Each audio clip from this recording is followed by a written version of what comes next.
ओम शांति। आज 26 ফেব্রুয়ারি 2025। आज 89তম শিব জয়ন্তী।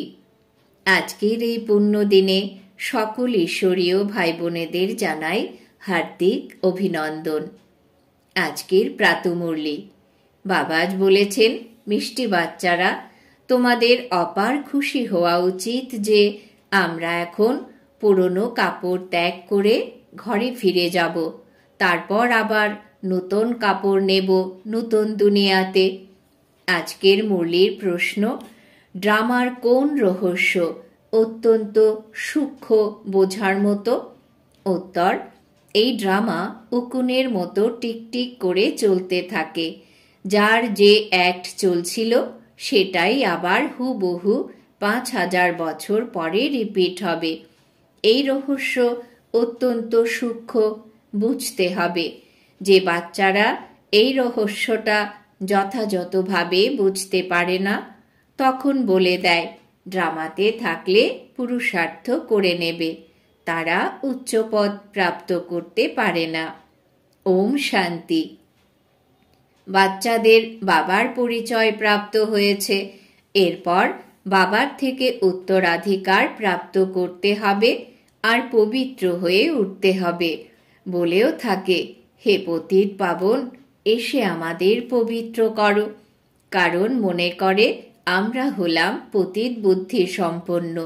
বুদ্ধিতেও বলে এটা হলো আয়রন এজের দুনিয়া। নতুন দুনিয়াকে শতপ্রধান, পুরনো দুনিয়াকে তমপ্রধান বলা হয়ে থাকে। বাচ্চারা, তোমরা এখন বাবাকে পেয়েছ, ভক্তের ভগবান প্রাপ্ত হয়েছে। বলাও হয় ভক্তির পরে ভগবান এসে ভক্তির ফল দেন, কারণ পরিশ্রম করে বলে তার ফলও চায়। ভক্ত কত যে পরিশ্রম করে সেটা তো তোমরা জানো। তোমরা অর্ধকল্প ভক্তি মার্গে ধাক্কা খেয়ে ক্লান্ত হয়ে পড়েছ। ভক্তি করতে গিয়ে অনেক পরিশ্রম করেছ, এটাও ড্রামাতে নির্ধারিত রয়েছে। পরিশ্রম করা হয় লাভবান হওয়ার জন্য, মনে করে ভগবান এসে ভক্তির ফল দেবেন। তো যিনি ফল দেন ভগবানই থাকেন। ভক্ত ভগবানকে স্মরণ করে কারণ ভক্তিতে আছে, দুঃখ তো বলে এসে আমাদের দুঃখ হরণ করো। ভক্ত ভগবানকে স্মরণ করে কারণ ভক্তিতে আছে দুঃখ, তো বলে এসে আমাদের দুঃখ হরণ করো, পবিত্র করো। কেউ জানে না যে এখন হলো রাবণ রাজ্য, রাবণই পতিত করেছে। বলেও থাকে রাম রাজ্য চায়, কিন্তু সেটা কবে হবে, কিভাবে হবে, কারুরই সেটা জানা নেই। আত্মা ভেতরে ভেতরে বোঝে যে এখন হলো রাবণ রাজ্য। এটা হলোই ভক্তিমার্গ। ভক্ত অনেক নাচ তামাশা করে, খুশিও হয় আবার কাঁদতেও থাকে। ভগবানের প্রতি প্রেমে অশ্রু এসে যায়, কিন্তু ভগবানের সাথে পরিচিত নয়। যার প্রতি প্রেমে অশ্রু এসে যায় তাকে জানতে হবে তো। চিত্র থেকে তো কিছু পাওয়া যায় না। হ্যাঁ, অনেক ভক্তি করলে তো সাক্ষাৎকার হয়, ব্যাস সেটাই হলো তাদের কাছে খুশির ব্যাপার। ভগবান নিজে এসেই নিজের পরিচয় দেন যে আমি কে। আমি যে, আমি যেমন দুনিয়াতে কেউ জানে না। তোমাদের মধ্যে যারা বাবা বলে তাদের মধ্যেও কেউ সুপরিপক্ক, কেউ কাঁচা। দেহ অভিমান ভাঙতেই পরিশ্রম হয়, দেহি অভিমানী হতে হবে। বাবা বলেন, তোমরা হলে আত্মা, তোমরা 84 জন্ম ভোগ করে তমপ্রধান হয়েছ। এখন আত্মার তৃতীয় নেত্র প্রাপ্ত হয়েছে। আত্মা বুঝতে পারছে, বাচ্চারা, তোমাদের সমগ্র সৃষ্টি চক্রের নলেজ বাবা দেন। বাবা হলেন নলেজফুল, তাই বাচ্চাদেরও নলেজ দেন। কেউ জিজ্ঞাসা করে, শুধুমাত্র তোমরাই 84 জন্ম নাও? বলো, হ্যাঁ, আমাদের মধ্যে কেউ 84 জন্ম নেয়, কেউ 82 জন্ম নেয়। কেউ সবচেয়ে বেশি 84 জন্ম নেয়। 84 জন্ম তাদের হয় যারা শুরুতে আসে। যারা ভালোভাবে পড়ে উচ্চ পদ প্রাপ্ত করে তারা আগে আসবে। মালাতে নিকটতম ভাবে ঘোরানো হবে। যেমন নতুন বাড়ি তৈরি হতে থাকলে মনে হতে থাকে যে তাড়াতাড়ি তৈরি হয়ে গেলে গিয়ে বসি। বাচ্চারা, তোমাদেরও খুশি হওয়া উচিত। এখন আমাদের এই পুরনো কাপড় ছেড়ে নতুন নিতে হবে। নাটকে অ্যাক্টার্স আধা ঘন্টা আগে থেকেই ঘড়ি দেখতে থাকে। টাইম সম্পূর্ণ হলে বাড়ি যাবে। সেই টাইম এসে পড়ে। বাচ্চারা, তোমাদের জন্য অসীম জগতের ঘড়ি রয়েছে। তোমরা জানো যখন কর্মাতীত অবস্থা প্রাপ্ত করবে তখন আর এখানে থাকবে না। কর্মাতীত হওয়ার জন্যেও স্মরণে থাকতে হয়, পরিশ্রম অনেক। নতুন দুনিয়াতে তোমরা যাও, আবার এক এক জন্মে কলা কম হতে থাকে। নতুন বাড়িতে 6 মাস বসবাস করলে কিছু না কিছু দাগ ইত্যাদি তো হয়ে যায়, তাই না? কিছুটা হলেও তফাৎ এসে যায়। তো সেখানে নতুন দুনিয়াতেও কেউ তো প্রথমে আসবে, কেউ একটু পরে আসবে। যে প্রথমে আসবে তাকে বলা হবে শতপ্রধান। আবার ধীরে ধীরে কলা কম হতে থাকে। এই ড্রামার চক্র উকুনের মতো চলতে থাকে, টিকটিক হতে থাকে। তোমরা জানো যে সমগ্র দুনিয়াতে যার যা কিছুই অ্যাক্ট চলে সেটাই চক্রবৎ আবর্তিত হতে থাকে। এটা বুঝতে পারার পক্ষে খুবই সূক্ষ্ম ব্যাপার। বাবা অনুভবের আধারে শোনান। তোমরা জানো যে এই পড়াশোনা আবার 5000 বছর পরে রিপিট হবে। এ হলো পূর্ব নির্মিত খেলা। এই চক্রের বিষয়ে কারোরই জানা নেই। এর ক্রিয়েটার, ডাইরেক্টর, মুখ্য অ্যাক্টর কে কিছুই জানে না। এখন বাচ্চারা, তোমাদের জানা আছে যে আমরা 84 জন্ম ভোগ করে এখন ফিরে যাচ্ছি। আমরা হলাম আত্মা। দেহি অভিমানী হলে তবে খুশির পারদ চড়বে। সেটা হলো পার্থিব জগতের নাটক, এটা হলো অসীম জগতের। বাবা আমাদের অর্থাৎ আত্মাদের পড়াচ্ছেন। এটা বলবেন না যে অমুক সময়ে এটা হবে। বাবাকে যে কোনো কথা জিজ্ঞাসা করলে বলেন, ড্রামাতে যা কিছু বলার সেটা বলে দেওয়া হয়। ড্রামা অনুসারে যে উত্তর পাওয়া যেত সেটা পাওয়া গেছে, ব্যাস এর ওপরে চলতে হবে। ড্রামা ব্যতীত বাবা কিছুই করতে পারেন না। কোনো কোনো বাচ্চা বলে, ড্রামাতে থাকলে তো পুরুষার্থ করে নেওয়া যাবে। তারা কখনো উচ্চ পদ প্রাপ্ত করতে পারবে না। বাবা বলেন, পুরুষার্থ তোমাদের করতে হবে। ড্রামা তোমাদের পুরুষার্থ করিয়ে নেয়, পূর্বকল্পের মতো। কেউ ড্রামা অনুসারে দাঁড়িয়ে পড়ে যে ড্রামাতে যা আছে তাই হবে, তাই মনে করা হয় তাদের ভাগ্যে নেই। আমাদের এখন স্মৃতি এসেছে যে আমরা হলাম আত্মা। আমরা এই পার্ট প্লে করতে এসেছি। আত্মাও অবিনাশী, পার্টও অবিনাশী। 84 জন্মের পার্ট আত্মাতে নির্ধারিত হয়ে আছে। আবার সেই পার্টি প্লে করবে। এটাকেই বলা হয় প্রাকৃতিক নিয়ম। প্রাকৃতিক নিয়মের কি আর বিস্তার করা যায়? এখন মুখ্য ব্যাপার হলো পবিত্র অবশ্যই হতে হবে। এই চিন্তাই থাকতে হবে। কর্ম করার সময়ও বাবার স্মরণে থাকতে হবে। তোমরা একই প্রিয়তমের প্রিয়তমা, তাই না? সেই এক প্রিয়তমকে সকল প্রিয়তমারা স্মরণ করে। সেই প্রিয়তম বলেন, এখন আমাকে স্মরণ করো, আমি তোমাদের পবিত্র করে তুলতে এসেছি। তোমরা আমাকেই পতিত পাবন বলো, আবার আমাকে ভুলে গিয়ে গঙ্গাকে কেন পতিত পাবনী বলো? এখন তোমরা বুঝে গেছো বলে ওই সব ছেড়ে দিয়েছ। তোমরা মনে করো একমাত্র বাবা হলেন পতিত পাবন। এখন কৃষ্ণকে পতিত পাবন মনে করে কখনো স্মরণ করো না। কিন্তু ভগবান কিভাবে আসেন এটা কেউ জানে না। কৃষ্ণের আত্মা যিনি সত্য যুগে ছিলেন, তিনি অনেক রূপ ধারণ করতে করতে এখন তমপ্রধান হয়ে গেছেন, আবার শতপ্রধান হচ্ছে। শাস্ত্রে এই ভুল করে দিয়েছে। এই ভুলটাই হয় যখন তখন আমি এসে নির্ভুল করি। এই ভুল হওয়াটাও ড্রামাতেই রয়েছে, আবারও হবে। এখন তোমাদের বোঝানো হয়েছে শিব ভগবান উবাচ। ভগবান বলাও হয় শিবকে। ভগবান তো একজনই, সব ভক্তদের ফল প্রদানকারী এক ভগবান। ওনাকে কেউ জানতে পারে না। আত্মা বলেও গডফাদার, ওই লৌকিক ফাদার তো এখানে। তবু সেই বাবাকে স্মরণ করে থাকো তোমরা। সুতরাং আত্মার দুইজন ফাদার। ভক্তিমার্গে সেই ফাদারকে স্মরণ করতে থাকে। আত্মা তো আছেই। এত এত আত্মাদের নিজের নিজের পাঠ প্রাপ্ত হয়েছে। এক শরীর ছেড়ে আবার দ্বিতীয় শরীর নিয়ে পার্ট প্লে করতে হয়।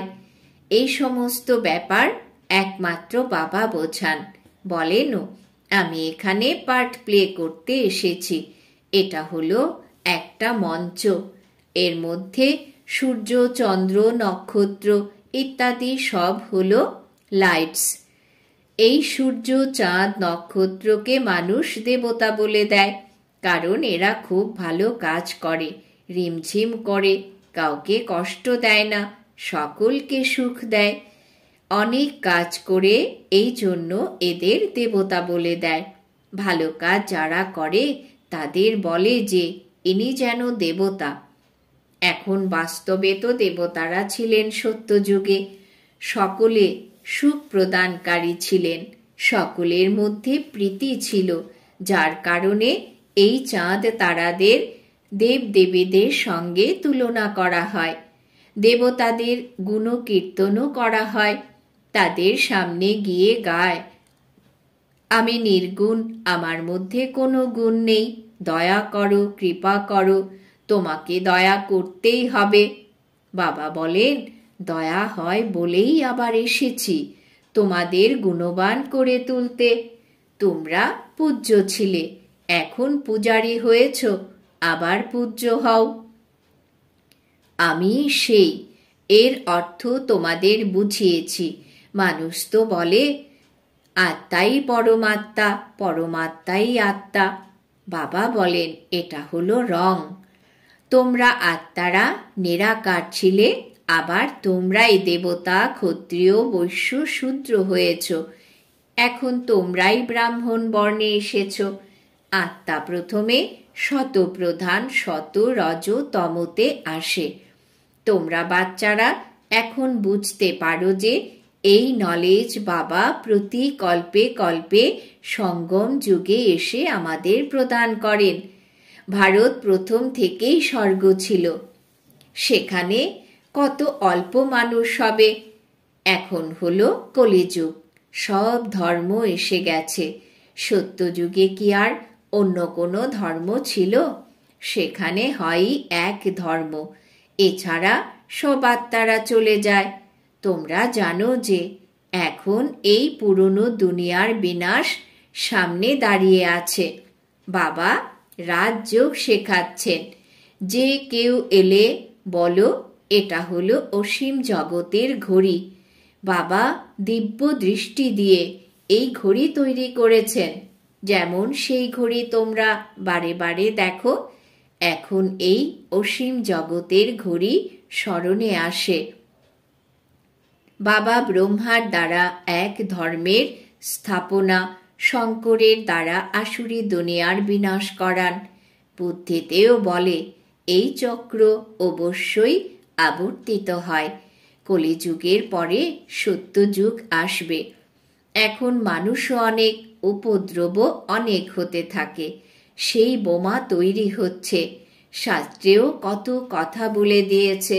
বাবা এসে বেদ শাস্ত্রের সার বোঝান। মুখ্য ধর্ম হলো 4। এই ব্রাহ্মণ ধর্ম হল পঞ্চম, সব থেকে উচ্চতম হল এই ছোট ধর্ম। যজ্ঞরক্ষক হল এই ব্রাহ্মণরা, এটা হলো জ্ঞান যজ্ঞ। উপদ্রবকে বন্ধ করার জন্য এই যজ্ঞ। তারা মনে করে এই লড়াই ইত্যাদি যেন না হয়। আরে, লড়াই না লাগলে সত্যযুগ আসবে কিভাবে? এত সব মানুষ যাবে কোথায়? আমাদের সব আত্মাদের নিয়ে যাবেন তো অবশ্যই। শরীর এখানে ত্যাগ করে যেতে হবে। তোমরা ডেকেও থাকো, হে বাবা, এসে আমাদের পতিত থেকে পবিত্র করো। বাবা বলেন, আমাকে অবশ্যই পুরনো দুনিয়ার বিনাশ করতে হবে। পবিত্র দুনিয়া হলই সত্যযুগ, সবাইকে মুক্তিধামে নিয়ে যায়। সবাই তো মৃত্যুকে আবাহন করে। তারা এটা বুঝতে পারে না যে তারা মহান মৃত্যুকে আহ্বান করছে। বাবা বলেন, এটাও ড্রামাতে নির্ধারিত হয়ে আছে। আত্মাদের ছিছি দুনিয়া থেকে বের করে শান্তিধামে নিয়ে যায়। এটা তো ভালো ব্যাপার। তোমাদের মুক্তি থেকে আবার জীবন মুক্তিতে আসতে হবে। আবার জীবন বন্ধতে যাওয়া, এত সব আত্মারা তো সত্যযুগে আসবে না, আবার নম্বর অনুযায়ী আসবে। সেই কারণে এখন শান্তিধাম আর সুখধামকে স্মরণ করো। শেষে যারা আসে তাদের পার্টি তো অল্প, তারা প্রথমে অবশ্যই সুখ প্রাপ্ত করবে। তোমাদের পার্ট হলো সব থেকে উচ্চ। তোমরা অনেক সুখ প্রাপ্ত করো। ধর্মস্থাপক তো শুধুমাত্র ধর্ম স্থাপনা করেন, কাউকে লিভারেট করে না। বাবা তো ভারতে এসে সকলকে জ্ঞান প্রদান করেন। তিনি হলেন সকলের পতিত পাবন, সকলকে লিভারেট করেন। আর কোনো ধর্মস্থাপক সদ্গতি করতে আসে না, তারা আসে ধর্ম স্থাপন করতে। তারা কোনো শান্তিধাম সুখধামে নিয়ে যায় না। সকলকে শান্তিধাম সুখধামে একমাত্র বাবা নিয়ে যান, যিনি দুঃখ থেকে ছাড়িয়ে সুখ প্রদান করেন। তীর্থ তারই হয়, মানুষ বোঝে না। বাস্তবে তো সত্যিকারের তীর্থ হলো একমাত্র বাবার। মহিমাও সেই একেরই হয়। সবাই তাকে ডাকে, হে লিবারেটর, এসো। ভারতই হলো সত্যিকারের তীর্থ, যেখানে বাবা এসে সকলকে মুক্তি, জীবন মুক্তি প্রদান করেন। আর তোমরা আবার ভক্তি মার্গে ওনার বড় বড় মন্দির তৈরি করো। হীরে জহরতের মন্দির তৈরি করো। সোমনাথের মন্দির কত অপূর্ব সৃষ্টি। আর এখন দেখো বাবা কোথায় বসেছেন? পতিত শরীরে, পতিত দুনিয়াতে। তোমরাই চেনো। তোমরা বাবার সাহায্যকারী হয়ে ওঠো আর সকলকে রাস্তা বলে দিতে। যারা সাহায্য করবে তাদের উচ্চ পদ প্রাপ্ত হবে। এটাই রীতি। বাবা বলেন, পরিশ্রম করো, অনেককে রাস্তা বলে দাও যে বাবা আর উত্তরাধিকারকে স্মরণ করো। 84 চক্র তো সামনে রয়েছে। এটা হলো যেন অন্ধের সামনে আয়না। এই ড্রামা হুবহু রিপিট হয়, তবু আমাকে কেউ জানবে না। এরকম নয় যে আমার মন্দির লুণ্ঠন করবে তো আমি কিছু করব। ড্রামাতে লুণ্ঠন আছে, আবার লুণ্ঠন করে নিয়ে যাবে। আমাকে ডাকেই পতিত থেকে পবিত্র করো, তাই আমি এসে বাচ্চাদের পড়াই। ড্রামাতে বিনাশও নির্ধারিত হয়ে আছে, তাই আবার হবে। আমি কোনো ফু দিয়ে দিই না যে বিনাশ হয়ে যাবে। এই বোমা ইত্যাদি তৈরি হয়েছে, এটাও ড্রামাতে নির্ধারিত। আমিও ড্রামার বন্ধনে বাঁধা। আমার পাঠ হলো সবচেয়ে বড়, সৃষ্টিকে পরিবর্তন করা, পতিত থেকে পবিত্র করা। এখন সমর্থকে আমি না ড্রামা? রাবণকেও ড্রামা অনুসারেই আসতে হবে।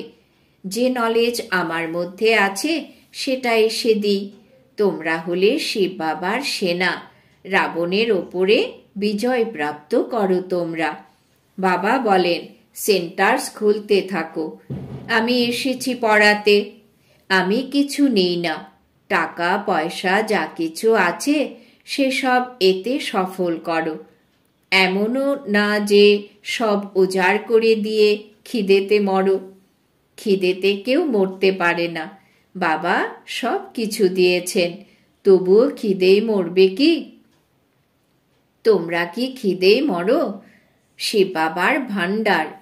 আজকাল দেখো কত মানুষ খিদেই মরতে থাকে। এখন বাচ্চারা, তোমাদের সম্পূর্ণ উত্তরাধিকার প্রাপ্ত করার পুরুষার্থ করতে হবে। এটা হলো আত্মিক নেচার কিওর। একদম সিম্পল ব্যাপার। শুধুমাত্র মুখে বলো মনমনা ভব, আত্মাকে কিওর করে। এই জন্য বাবাকে অবিনাশী সার্জনও বলা হয়। কত সুন্দর অপারেশন শেখান। আমাকে স্মরণ করলে তোমাদের সব দুঃখ দূর হয়ে যাবে, চক্রবর্তী রাজা হয়ে যাবে। এই কাটার জঙ্গলে থেকেও এমন মনে করো যে আমি ফুলের বাগানে চলেছি, বাড়ি যাচ্ছি। একে অপরকে স্মরণ করাতে থাকো। আল্লাহকে স্মরণ করলে তবে বে অর্থাৎ বাদশাহী প্রাপ্ত হয়ে যাবে। আচ্ছা, মিষ্টি মিষ্টি হারানিধি বাচ্চাদের প্রতি মাতা পিতা বাপদাদার স্মরণের স্নেহ সুমন আর সুপ্রভাত। আত্মাদের পিতা তার আত্মারূপী বাচ্চাদেরকে জানাচ্ছেন নমস্কার। আমরা আত্মারূপী বাচ্চারা আমাদের মাতা পিতা বাপদাদাকে জানাই অনেক অনেক অভিনন্দন, স্নেহ সুমন, সুপ্রভাত, নমস্কার। ধারণার জন্যে মুখ্য সার। 1. উচ্চ পদ প্রাপ্ত করার জন্য সম্পূর্ণভাবে বাবার সাহায্যকারী হতে হবে। অন্ধকে রাস্তা দেখাতে হবে। অসীম জগতের ঘড়িটাকে সর্বক্ষণ স্মরণে রাখতে হবে। 2. যজ্ঞের তত্ত্বাবধান করার জন্যে সত্যিকারের ব্রাহ্মণ হয়ে উঠতে হবে। পয়সা ইত্যাদি যা কিছু আছে সেই সব সফল করে বাবার থেকে সম্পূর্ণ উত্তরাধিকার প্রাপ্ত করতে হবে। বরদান। বাবা আজ বরদান দিয়েছেন, মনমনা ভবর বিধি দ্বারা বন্ধনের বীজকে সমাপ্তকারী নষ্ট মোহ স্মৃতি স্বরূপ ভব। মনমনা ভবর বিধি দ্বারা বন্ধনের বীজকে সমাপ্তকারী নষ্ট মোহ স্মৃতি স্বরূপ ভব। ব্যাখ্যা। বন্ধনের বীজ হল সম্বন্ধ। যখন বাবার সাথে সর্বসম্বন্ধ জুড়ে নিয়েছ, তারপরও আর কারুর প্রতি মোহ কি করে থাকতে পারে? বিনা সম্বন্ধে মোহ থাকে না, আর মোহ নেই তো বন্ধন নেই। যখন বীজকেই সমাপ্ত করে দিয়েছ, তো বিনা বীজ বৃক্ষ কিভাবে উৎপন্ন হবে? যদি এখনো পর্যন্ত বন্ধন থাকে, তাহলে এটাই প্রমাণিত হয় যে কিছু ভেঙেছ, কিছু জুড়েছ। এই জন্য মনমনা ভবর বিধির দ্বারা মনের বন্ধনগুলোর থেকেও মুক্ত নষ্ট মোহ স্মৃতিস্বরূপ হও। তাহলে এইসব অভিযোগ সমাপ্ত হয়ে যাবে যে কি করব, বন্ধন আছে, কাটছে না। স্লোগান। ব্রাহ্মণ জীবনের শ্বাস হল উৎসাহ উদ্দীপনা। এই জন্য যে কোনো পরিস্থিতিতে উৎসাহ উদ্দীপনার প্রেসার যেন কম না হয়। ব্রাহ্মণ জীবনের শ্বাস হল উৎসাহ উদ্দীপনা। সেই জন্য যে কোনো পরিস্থিতিতে উৎসাহ উদ্দীপনার প্রেসার যেন কম না হয়। আজকের সমান আমি নষ্ট মোহ স্মৃতিস্বরূপ আত্মা। আজকের অব্যক্ত ইশারা। একান্ত প্রিয় হও, একতা আর একাগ্রতাকে ধারণ করো। যতটা সেবার দোলা চলে আসো, ততটাই একদম আন্ডারগ্রাউন্ডে চলে যাও। যে কোনো নতুন ইনভেনশন, আর শক্তিশালী ইনভেনশন আন্ডারগ্রাউন্ডে করে, তো একান্তবাসী হওয়াই হলো আন্ডারগ্রাউন্ড।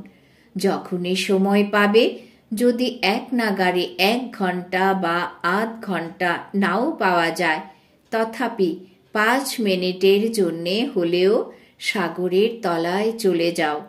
এতে সংকল্পের উপর ব্রেক লাগবে, তারপর বাণীতে আসতে চাইলেও আসতে পারবে না।